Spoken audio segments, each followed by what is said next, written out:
ไปทางไหนมันได้เล่นชวนเฮาได้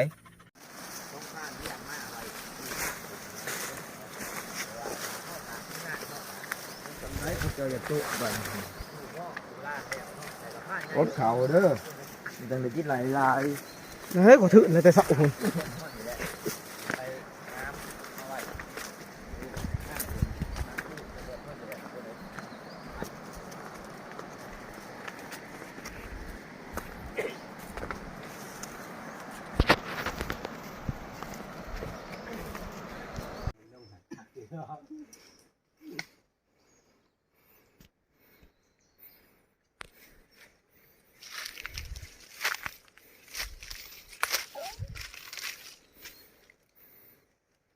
ยืนฟังคอยได้ยินกินอยู่คอยได้ยินเสียงมันขบว่ากำลังใจมึงกัดแขวใส่มึงโลดพอได้เสียบไปดิเพราะ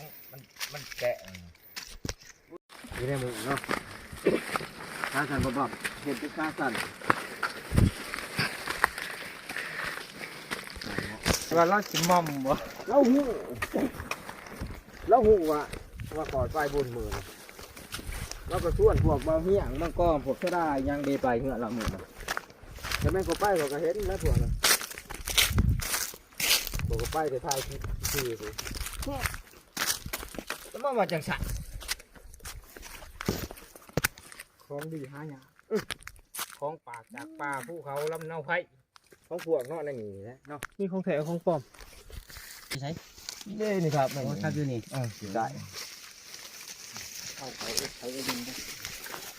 นี่จะยืนไม่ใช่ยืนถักและยืนอาหารโอ้คือบอลแลนเคิร์มก่อเก่า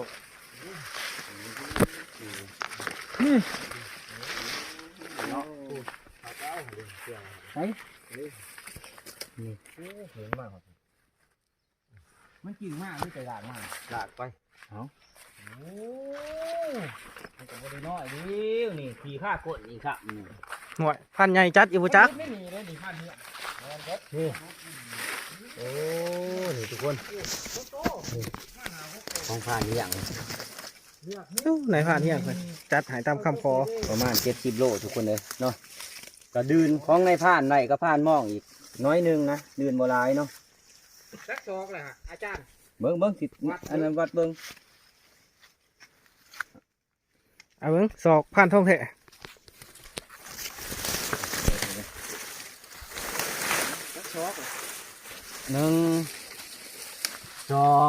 2 ศอกครึ่งบ่2 ศอกก็คืบหนึ่งก็10 เซนโอ้บ้า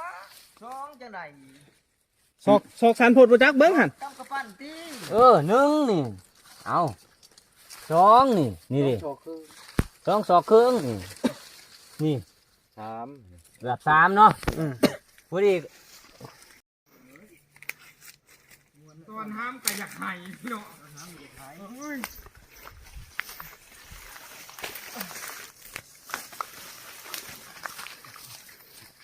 จะได้น้ำหนักดีอยู่บ่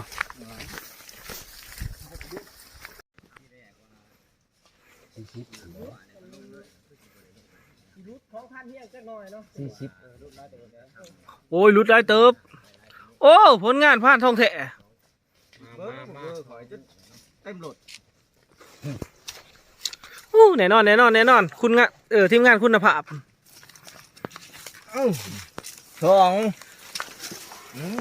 อยู่100 โล2 ตัวต้องกันเจ๋งโอ้ยิงหัวฝุ่นโธ่กันเจ๋งมันยิงหัวอะไรให้มันอยู่แล้วจะยิงหัวมันบ่จมก็เปิดเงี้ยเจ้า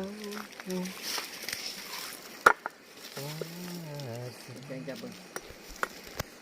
เรามาถึงทะลุเทเราดังเลยงามมีเนื้อเนาะจะเป็นเนื้อเนี่ยมันมีเนื้อเนี่ยแสดงว่ามันเตียงเติบ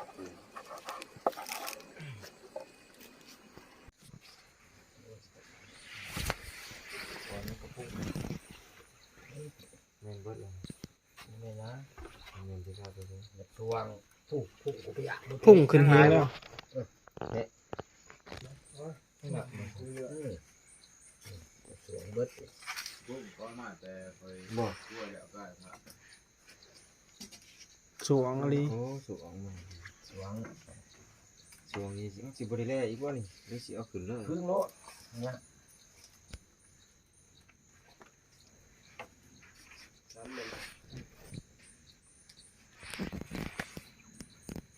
เอาไว้ลอกนี่ก็สิบ่เบิดบ่นะครับ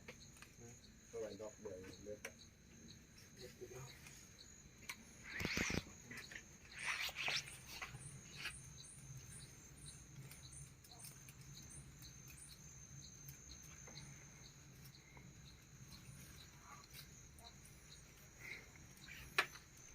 เสียนสั้นตัวหน่อยตัวใหญ่พัน ฉันไปนอน ทำเป็นหน่อยจิ้มเห็ดหลอดใหญ่ทำเป็นหน่อยเห็ดหลอดน้อย โอ้ มีตามต้นมาก ใช่บ่เหมาะใช่เหมาะบ่ได้กินปลาอื่นมันเตือยานประมาณ